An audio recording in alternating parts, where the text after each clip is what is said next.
Di area pelatihan praktis, Shirone terus berjuang dengan latihan output kuantum.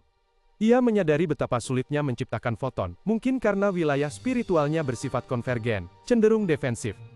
Di tengah itu, Profesor Etela muncul, membuat seluruh kelas terpana dengan pakaiannya yang tidak biasa, dan fakta bahwa ia tidak lagi mengenakan kacamata familiarnya. Saat Shirone masih kebingungan, seorang teman sekelas menjelaskan bahwa ia mungkin baru saja menyelesaikan pelatihan pribadinya. Shirone terkejut saat teman sekelasnya memberitahu bahwa Profesor Etela juga merupakan uskup terkenal dari Ordo Karsis, salah satu dari 12 orang di seluruh dunia yang memegang jabatan mulia ini, dengan tugas melindungi 12 peninggalan suci. Tidak hanya itu, ia juga dianugerahi gelar Jonah karena memiliki kekuatan spiritual yang luar biasa, dan kemampuan mengendalikan wilayah spiritual yang unggul. Mendengar ini, Nate benar-benar terpikat, matanya berbinar berbentuk hati. Ia dengan gembira menyatakan, bahwa mulai sekarang, ia akan menjadi penggemar setia Profesor Etela, dan dengan antusias menyambut pelajaran khusus yang akan datang. Menyaksikan reaksi Nate dan informasi menakjubkan yang baru didengarnya, Shirone hanya bisa mengagumi dalam hati, menyadari betapa ia sedang belajar dari seorang pribadi yang begitu hebat.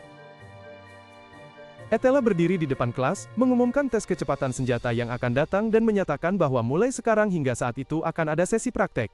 Dia mengungkapkan bahwa topik pelajaran hari ini adalah teknik untuk meningkatkan kekuatan serbaguna, dan sebagai ilustrasi, dia telah mengundang seorang tamu istimewa.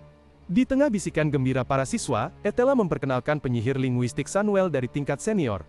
Samuel menyapa dengan rendah hati dan menyatakan harapannya untuk dapat membantu para junior, membuat beberapa siswa wanita jatuh hati. Etela menjelaskan bahwa spesialisasi Samuel, sihir linguistik, sangat relevan dengan pelajaran, dan dia meminta semua orang untuk mengamati dengan seksama. Kehadiran Samuel membuat siswa lain, termasuk Nate, merasa terintimidasi oleh perbedaan kekuatan. Samuel memulai ceramahnya, menjelaskan bahwa sihir linguistik menggunakan kekuatan kata-kata untuk memperkuat sihir. Dia memutuskan untuk melakukan demonstrasi daripada penjelasan yang bertele-tele. Dia mengumumkan bahwa dia akan merapal sihir tornado biasa terlebih dahulu. Bola energi biru cerah mulai terbentuk di antara kedua tangannya. Menyaksikan pemandangan itu, Shirone tertegun. Dia menyadari bahwa inilah sihir yang pernah ditunjukkan kepala sekolah kepadanya saat dia masih kecil. Samuel memanggil tornado raksasa. Kekuatannya membuat para murid yang menyaksikan berteriak ngeri dan terpesona. Angin puyuh yang dahsyat itu mengguncang seluruh lapangan latihan, membuat semua orang kagum akan kekuatan mengerikan ini. Setelah sihir mereda, Samuel memberitahu para murid bahwa mereka harus mengingat kekuatannya, karena dia akan mulai memperkuatnya dengan sihir kata. Dengan senyum percaya diri, dia mulai melafalkan mantra-mantra puitis, meminjam kekuatan dari ibu bumi, sejarah, dan alam. Suaranya pada awalnya menarik perhatian semua orang, membuat para murid kagum. Namun, setelah 3 menit berlalu, mantra Samuel masih belum menunjukkan tanda-tanda berakhir. Kekaguman awal para murid dengan cepat berubah menjadi kelelahan. Suasana menjadi berat saat banyak yang mulai mengangguk-angguk dan tertidur karena pidato sihir yang berlarut-larut. Mereka yang masih terjaga, hanya bisa memaksakan diri, agar tidak tertidur, diam-diam berharap pertunjukan segera berakhir. Setelah pertunjukan yang berlarut-larut sebelumnya, Samuel menjelaskan bahwa prinsip seni mantra suara adalah menyalurkan kemauan ke setiap kata, untuk memperkuat sihir. Tetapi ini membuat mantra terlalu panjang dan tidak praktis dalam pertempuran. Oleh karena itu, ia memutuskan untuk mendemonstrasikan teknik lain yang disebut teknik ultrasonik. Seketika itu juga, Samuel mulai membaca mantra dengan kecepatan luar biasa. Kata-kata itu meluncur begitu cepat sehingga, tidak ada yang bisa mendengarnya dengan jelas, hanya serangkaian suara kacau yang membingungkan. Shirone dan para siswa lain hanya bisa terpaku kagum pada demonstrasi yang penuh kekuatan internal tersebut. Wajah Samuel tegang, memusatkan seluruh pikirannya pada mantra. Mengakhiri rangkaian suara yang tidak dapat dipahami itu, ia dengan lantang meneriakkan satu kata saja. Seketika, sebuah tornado raksasa dan dahsyat terbentuk, kekuatannya jauh melampaui apa yang bisa dibayangkan siapapun, menunjukkan tingkat seni mantra suara yang sama sekali berbeda. Setelah tornado mengerikan Samuel mereda, meninggalkan lapangan latihan yang kacau balau dengan para siswa tergeletak di tanah, Etela memulai pelajaran. Shirone, meskipun kelelahan, tetap terkesima oleh kekuatan dahsyat yang baru saja disaksikannya, menyadari bahwa itu adalah level seorang siswa yang akan lulus.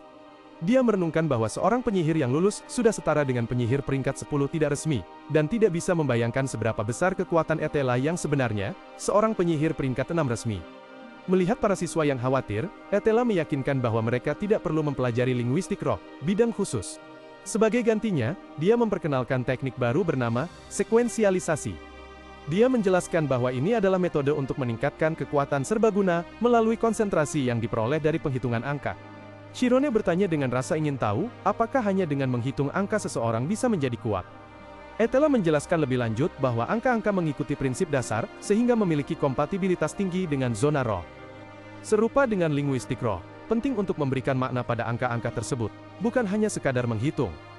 Untuk mendemonstrasikan, Etela memutuskan untuk menunjukkan sendiri. Sebuah aura biru cemerlang menyelimutinya, mengaktifkan zona roh dalam radius 10 meter. Berdiri di tengah formasi sihir yang kompleks dan bercahaya, dia mengumumkan bahwa dia akan memperkuat zona rohnya, dengan memanggil serangkaian angka dalam deret 10. Dengan fokus penuh, Etela memejamkan mata dan dengan lonjakan energi, dia meneriakkan angka terakhir dalam deretnya, 100. Mengagetkan para siswa, Etela mulai melakukan teknik sekuensial.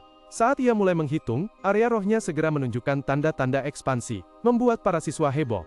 Kecepatan berhitung Etela meningkat drastis, dari ratusan hingga ribuan. Shirone tertegun, tak percaya pada matanya sendiri. Ia bertanya, bagaimana seseorang bisa berhitung secepat itu, dan menggunakan sihir dengan mudah. Saat angka terakhir, 10.000, menggema, Etela mengakhiri penampilannya. Matanya bersinar terang dengan kekuatan, dan area rohnya telah meluas hingga radius 40 meter, 4 kali lipat dari ukuran aslinya, membuat para siswa di sekitarnya mengagumi kekuatan luar biasa ini. Kemudian, Etela menjelaskan kepada para siswa bahwa, jika sihir kata roh bergantung pada refleksi dan deskripsi citra, maka sekuensial adalah proses berpikir dan merenung. Ia menekankan bahwa, semakin cepat hitungan, semakin kuat area roh, tidak hanya dalam ukuran tetapi juga kekuatan, akurasi, dan presisi, sehingga semua kemampuan meningkat. Mendengar ini, secercah harapan muncul dalam pikiran Shirone. Ia menyadari bahwa dengan teknik ini, penciptaan foton yang selalu ia inginkan bisa menjadi kenyataan. Namun, Etela juga memperingatkan bahwa sekuensial tidak maha kuasa. Ini adalah teknik yang membutuhkan kapasitas mental tinggi, dan efektivitasnya akan berkurang jika pengguna tidak cukup kuat. Ia mengingatkan bahwa disiplin dan pemahaman adalah fondasi untuk memperkuat area roh. Sementara siswa lain merespons serentak, Shirone diam berdiri sendiri, tenggelam dalam pikirannya tentang jalan kultivasi sulit di depannya. Memulai latihannya, Shirone dengan gembira menyadari bahwa ia telah berhasil menghitung hingga 1000 hanya dalam 1 menit. Namun, ia juga mengakui bahwa hanya berfokus pada penghitungan angka, tanpa melakukan hal lain lebih sulit dari yang ia kira. Ia berpikir dalam hati bahwa berkat pelatihan mental yang tak henti-hentinya, selama pelajaran, ia mampu menyelesaikan tugas ini, sementara peserta pelatihan lain tampak cukup kesulitan. Tiba-tiba, sebuah ide terlintas di benak Shirone. Ia teringat ketika menggunakan teknik teleportasi, ia memakai metode untuk merasakan perhitungan yang rumit. Hal ini memberinya ide terobosan, menerapkan prinsip serupa pada teknik sekuensialisasi. Daripada menghitung setiap angka secara berurutan, ia akan membayangkan dan mengelompokkannya menjadi ratusan. Kemudian, ia akan memproses dan menghitung semua kelompok tersebut hanya dalam 1 kali. Seketika, di benaknya, sebuah ruang mental yang luas terbuka, angka-angka mengalir seperti galaksi, dan aliran energi yang kuat dilepaskan. Menerapkan ide barunya, Shirone mulai berkonsentrasi, memperkirakan bahwa akan dibutuhkan sekitar 10 detik untuk mengeluarkan mantra. Dia mengulurkan tangannya, siap meluncurkan mantra output kuantum ke arah pohon. Energi sihir dengan cepat berkumpul, membentuk bola cahaya terang yang bersinar di telapak tangannya. Tiba-tiba, seberkas cahaya dengan kekuatan yang mengerikan melesat keluar, menciptakan gelombang kejut kuat yang membuat para peserta pelatihan lainnya terhuyung ke belakang. Berkas mantra itu melesat menembus batang pohon di depannya, membuat semua orang, termasuk Shirone sendiri, tertegun. Para peserta pelatihan di sekitar mulai berbisik-bisik, tidak mengerti apa itu cahaya menyilaukan, dan sangat dahsyat yang baru saja terjadi. Shirone menatap tangannya, masih terheran-heran, dengan kekuatan besar yang baru saja ia lepaskan.